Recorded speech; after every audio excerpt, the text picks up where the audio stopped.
Tarihte bir adam aydiyar, Razi diyen bir alim, bir veliyullah vardı. O köplerçe öz bernamesi olovadan olova dervişmiştik da. Hazreti Zünnun-i Misri yani. Hem alimmiştik, kendi dünyanın bernamesi bilen demiştik. O yurttan o yurt piyade gidiveriyenmiştik. Bir gün şuna yoldaş oldum, ikizimiz bile gitme olduk diye. Uğracak olamızda ayıttı diye. Kimidi yoldaş? Tayin çoburuna var yanacak. Hava? Onu Peygamberimiz tapşırdı. Bir misafirete gitseniz biriniz emir iş yürüyen baş olun. Başkası şoň diýenetýän bolsun. Täýýorluk dil kep dürewi bolup dawa bolmaz ýaly. Oham dost diýipdir. Sen emir boljakmy, men emir bolaymy diýipdir. Bir iki jygy haýoksam. Oham bil adam näme diýe? Elbette sen emir diýdim diýe. Ikimiziň içinde baş sen diýdim diýe. Hop boldy diýdi. Baş menmi hawa? Kiýsan agdyny açdy diýe. Kiýsan agdyny açdym diýe. Hem öz goşuny içine oklady, hem men goşumy içime oklady. Arkama yükledi diýe. Oham can dostum sen emir, men sen hizmetkarym diýdim diýe. Men emir bolsam kefimi ýerde goýma, arkama yükler diýdi. Bak can dostum bolmaýa diýdim diýe. Sen özüň boýnallyň meni emir etdiň, arkama yükle diýipdir.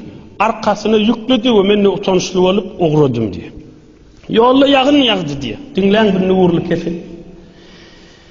فقلت له آتني فقال ألست قلت أنت الأمير فعليك الطاعة. Yolla hey aydırdım. Ey bersene menni götürayım na diyerdim. Onu sen necir adam beni emir ettin men kefimden çıkma diyerdi.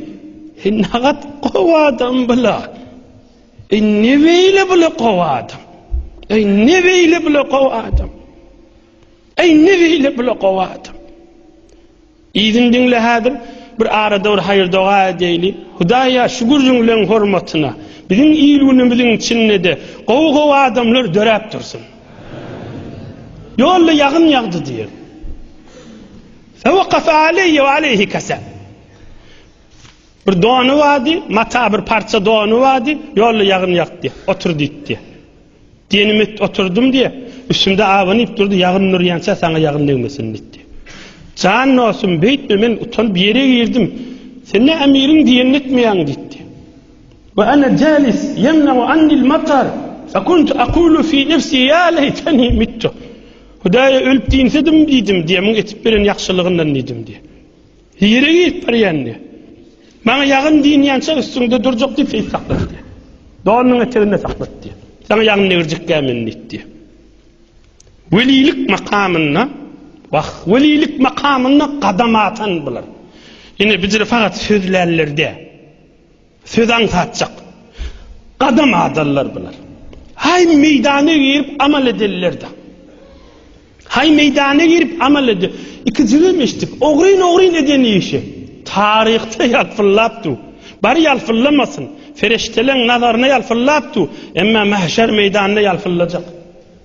Mahşer meydanına hala yalfırlayacak. Yine bana diýerler adamın yürek nuri ve yürek qowlugy ve insany Allah'ın yanına aziz etken.